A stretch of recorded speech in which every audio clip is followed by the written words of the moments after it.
परमात्मा श्री राधा कृष्ण के चरणार बिंदुओं में शतकोटि नमन वंदन। मित्रों को, जिज्ञासुओं को, धर्म प्रेमियों को, ज्योतिष विज्ञान प्रेमियों को हर हर महादेव, बम बम भोले, नमः शिवाय। मित्रों,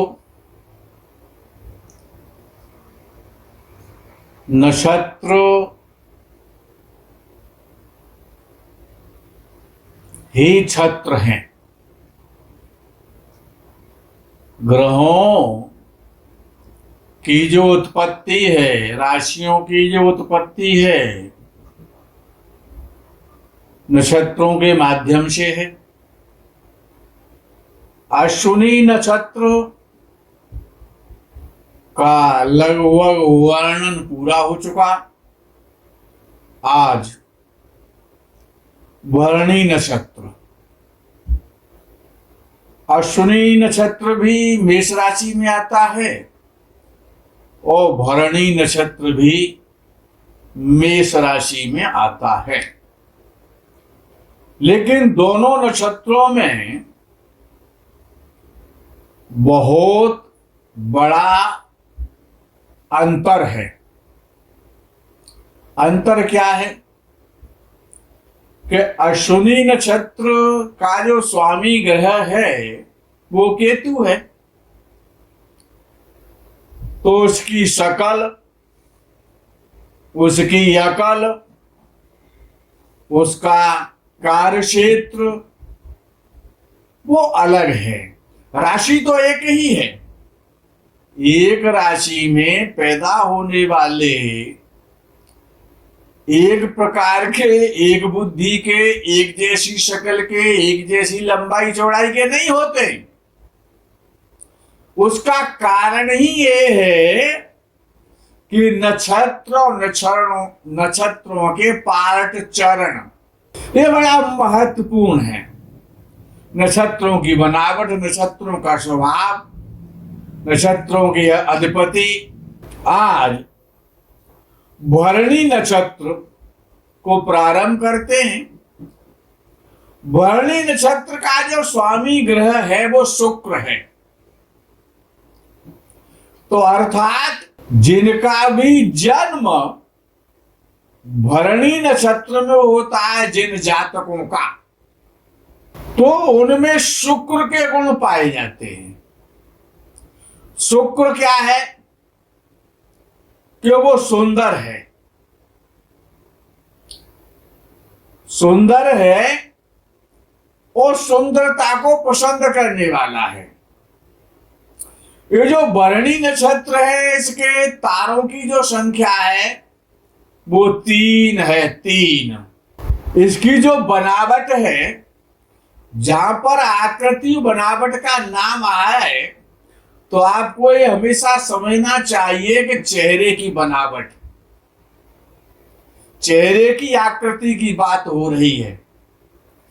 क्योंकि अगर गर्दन से ऊपर का चेहरा हटा दिया जाए तो किसी व्यक्ति की कोई पहचान नहीं हो सकती। हर व्यक्ति का मुख, उसका चेहरा ही पहचान है। तो भरणी नक्षत्र में 3 तारों से मिलकर के भरणी नक्षत्र बनता है। और इसकी जो आकृति है, जो मुखाकृति है, वो योनि के समान है। और इसके जो पूज्य देवता हैं वो भगवान यमराज हैं। यम भगवान हैं, जो ना केवल मृत्यु के ही देवताएं अपितु दंड देने का भी काम करते हैं। मृत्यु के देवता तो है ही हैं यमराज, तो न्याय करना, न्याय प्रिय। अब शुक्र भी न्याय प्रिय है, शुक्र भी आचार्य है ग्रहों में। सत्य बोलना, निष्ठावान होना और सत्य का निर्णय करके पुरस्कार देना या दंड देना। जब निर्णय होता है तो सत्य के आधार पर जो निर्णय होता है वो या तो निर्णय के बाद पुरस्कार दिया जाता है या फिर दंड दिया जाता है। तो भरणी नक्षत्र में दोनों ही गुण हैं, पुरस्कार का भी गुण है और दंड का भी गुण है, दंड देने का। इसीलिए भरणी नक्षत्र का जो स्वामी है वो धर्म का देवता है, और जहां पर धर्म का देवता का नाम आ जाता है तो व्यक्ति धार्मिक तो होगा ही होगा। क्यों? शुक्राचार्य तो बड़े परम तपस्वी है ना, नीतिवान है, शुक्र नीति। तो भरणी नक्षत्र का स्वामी कौन है? कि शुक्र है, शुक्र ग्रह है। लेकिन इसके जो देवता हैं वो धर्म है, धर्म के देवता धर्मराज। अब धर्म का अवतार तो महाराज युधिष्ठिर को माना जाता है द्वापर में। तो धर्मराज अपने पांचों भाइयों में कैसे थे ये आप भली भांति जानते हैं। वो कितने दयालु थे, परोपकारी थे, सत्यनिष्ठ थे, सदाचारी थे। तो ये सारे गुण, धर्म से संबंधित गुण, और भरणी नक्षत्र में उत्पन्न जातकों में पाए जाते हैं। अब विषय आता है कि इस नक्षत्र में जो जातक पैदा होते हैं वो दृढ़ निश्चयी होते हैं। प्राण जाए पर वचन न जाई। दृढ़ निश्चय जो कर लिया उसी में लगे रहते हैं और उसी को करते हैं। सत्यवादी होते हैं, सत्याचरण करने वाले होते हैं, सत्य के मार्ग पर चलने वाले होते हैं। कौन? भरणी नक्षत्र में पैदा होने वाले जातक प्राय निरोगी रहते हैं, दक्ष होते हैं, चतुर होते हैं और हमेशा सुख की कामना करते हैं, सुख की कल्पना करते हैं, सुख से प्रेम करते हैं और सुखी भी रहते हैं। विचारक होते हैं, कल्पनाशील होते हैं, कल्पना के सागर में खो जाते हैं। नैतिक भी होते हैं, नैतिकता, धार्मिकता, दयालुता, परोपकारिता, सामाजिकता, इनमें कूट कूट कर भरी होती है। कभी कभी ऐसा भी होता है कि इनमें ईर्ष्या पैदा हो जाती है, ईर्ष्यालु भी हो जाते हैं। लेकिन मनोरंजन से प्रेम करते हैं, आमोद प्रमोद, मौज मस्ती करना। भरणी जो शब्द है, भरणी शब्द का जो शाब्दिक अर्थ होता है, यानी भरणी भरना, कलेक्शन करना, बहुत सारा माल एकत्रित करना, भरना, भरणी, संचित करना, कलेक्शन। तो अच्छा, इनमें जो गुण होते हैं वो शुक्र के होते हैं। अब शुक्र जो बहुत महंगे वस्त्र होते हैं, चटकीले भड़कीले जो रंग होते हैं, रंग बिरंगे, या जो आमोद प्रमोद के जो स्थान होते हैं जहां पर यात्रियों का, पर्यटकों का आना जाना होता है, पर्यटक स्थल होते हैं। अब शुक्र तो सिनेमा के संसार का मालिक है, बॉलीवुड का मालिक है। तो इस प्रकार के लोग मनोरंजन से बड़ा प्रेम करते हैं। अभिनय में बहुत कुशल होते हैं। इस भरणी नक्षत्र का जो अधिकार है काल पुरुष के अंग में, वो मस्तक पर है, मस्तिष्क पर है। सोचते ज्यादा हैं ऐसे व्यक्ति। कला के क्षेत्र में, मनोरंजन के क्षेत्र में, सिनेमा के क्षेत्र में, कानून के क्षेत्र में, जुडिशियरी के क्षेत्र में प्रायः सफल देखे जाते हैं। नीतिवान होते हैं, वकील भी बन सकते हैं, बैरिस्टर भी बन सकते हैं, जज भी बन सकते हैं। खाद्य पदार्थों का संचय, खाद्यान्न का उद्योग, खाद्यान्न का व्यापार। अब शुक्र जो खाने पीने चीजों का स्वामी है, तो होटल व्यवसाय, रेस्टोरेंट व्यवसाय इनके लिए बहुत उपयुक्त व्यवसाय हैं। जो भी भरणी नक्षत्र में पैदा होते हैं, तो उसी क्षेत्र की विद्या इनको प्राप्त करनी चाहिए। वकील बने, लॉ करें, बैरिस्टरी करें, जज के क्षेत्र में, जजी के क्षेत्र में, सिनेमा के क्षेत्र में, मनोरंजन के क्षेत्र में, टेक्सटाइल, कपड़ा, शुक्र कपड़े का भी कारक है। चीनी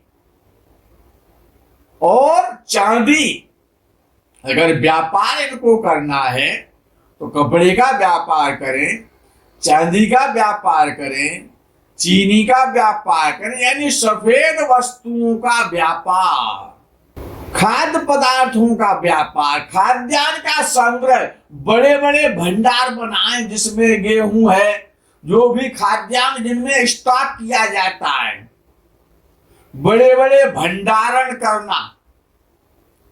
क्यों? इस नक्षत्र का नाम भरणी है, तो भरणी शब्द का जो अर्थ है वो कलेक्शन से है, भंडारण से है। तो बड़े बड़े भंडार के सामान भंडारण करें, और बड़े बड़े और काफी वो गवर्नमेंट के द्वारा बनते हैं, जिसमें गेहूं है, चना है, जौ है, सरसों है, जिसमें कलेक्शन किया जाता है। एफसीआई के जो गोदाम वगैरह बनते हैं, तो उनसे संबंधित कार्य, होटल का व्यवसाय, खाने पीने का व्यवसाय। क्यों? भरणी नक्षत्र गेहूं का कारक है, तो गेहूं का व्यापार करें, गेहूं का भंडारण करें।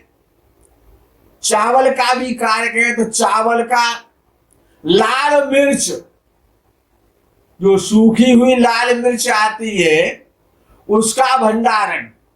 खाद्यान्न, खाद्य तेल, जैसे सरसों का तेल है, मूंगफली का तेल है, सूर्यमुखी का तेल है, पाम ऑयल का तेल है। तो इस प्रकार के जो वनस्पति घी है, वनस्पति ऑयल है, औषधियों का भी कारक है भरणी नक्षत्र। तो औषधियों से संबंधित काम, मेडिसिन से संबंधित काम, आयुर्वेद से संबंधित काम, और जो इमली होती है, इमली जो सबसे अधिक भारत में इमली का जो उत्पादन है वो आंध्र प्रदेश में, तमिलनाडु में सबसे अधिक होता है। तो इमली का व्यवसाय, और चाय पत्ती, अगर आप किसी को चाय पत्ती का व्यवसाय करना है, तो भरणी नक्षत्र में यदि पैदा जातक हुआ है तो इमली का व्यवसाय है, चाय पत्ती का व्यवसाय है, फार्मा सेक्टर का व्यवसाय है, फार्मेसी का व्यवसाय है, दवाइयों का व्यवसाय है, जड़ी बूटियों का व्यवसाय है, खाद्य तेलों का व्यवसाय है, चावल गेहूं चीनी का व्यापार है, लाल मिर्ची का व्यापार है। लाल मिर्ची भी सबसे अधिक तमिलनाडु में पैदा होती है। इमली भी वही ज्यादा पैदा होती है और मिर्ची भी पैदा होती है। चाय पत्ती तो सबको पता है कि आसाम में पैदा होती है सबसे अधिक। तो जो लोग भरणी नक्षत्र में पैदा होते हैं उनको यदि शिक्षा के क्षेत्र में कार्य करना है, और ये जो नक्षत्रों से ही तो ये योग बनते हैं, अमृत सिद्धि योग है, सर्वार्थ सिद्धि योग है, ये जितने भी अच्छे अच्छे जो योग बनते हैं वो नक्षत्रों के आधार पर ही बनते हैं। तो इस प्रकार के कामों का जो प्रारंभ करना है, उद्घाटन करना है, श्री गणेश करना है उन कार्यों का, तो हमेशा भरणी नक्षत्र में ही करना चाहिए, शुक्रवार के दिन ही करना चाहिए। तो ये जो भरणी नक्षत्र है तो ये कपड़े का व्यवसाय भी आपसे करा सकता है, शिक्षा के क्षेत्र में लॉ इत्यादि है, मनोरंजन सिनेमा से संबंधित है, जजी से संबंधित है, जुडिशरी से संबंधित, धर्म के जो कार्य है हर जगह धर्म लगा हुआ है कि एक तो इसके जो स्वामी है वो धर्म है, धर्मराज है। तो ऐसा व्यक्ति धर्म पर चलने वाला भी होगा और ट्रस्ट आदि भी बना सकता है, धर्म से रिलेटेड कार्य भी कर सकता है, और विशेष रूप से भंडारण, तो नक्षत्र का नाम है भरणी, भरना, एकत्रित करना। तो ये जो भी कार्य हैं वो भरणी नक्षत्र से संबंधित कार्य है। तो भरणी नक्षत्र में जिनका भी जन्म होता है उनको होटल व्यवसाय है, खाद्यान्न व्यवसाय है, या खाद्य पदार्थों का व्यवसाय है, खाद्य तेलों का व्यवसाय है, शिक्षा के क्षेत्र में कानूनी शिक्षा है, या सिनेमा के क्षेत्र में कार्य कर सकते हैं, मनोरंजन और कला के क्षेत्र में कार्य कर सकते हैं, और भरण का काम कर सकते हैं, स्टोरेज का काम कर सकते हैं, और काफी बड़े बड़े गोदाम बना करके और उनमें भी भंडारण कर सकते हैं, उनको भी रेंट पर भी दे सकते हैं। तो इस प्रकार के जो भी भरणी नक्षत्र में उत्पन्न होने वाले जो जातक हैं वो हमेशा प्रसन्न रहते हैं, सुखी रहते हैं, और हमेशा कलेक्शन करने में, एकत्रित करने में लगे रहते हैं, और एक दिन धनी भी बनते हैं, सुखी भी होते हैं, और सुंदर भी होते हैं, धार्मिक भी होते हैं। तो ये जो भरणी नक्षत्र है इसको आज आपने समझा। आगे के पार्ट में यदि आप चाहेंगे तो कृतिकादि जो नक्षत्र हैं उनके विषय में प्रकाश डाला जाएगा। यही विराम करते हैं। हर हर महादेव, बम बम भोले, नमः शिवाय। जय गौ माता की।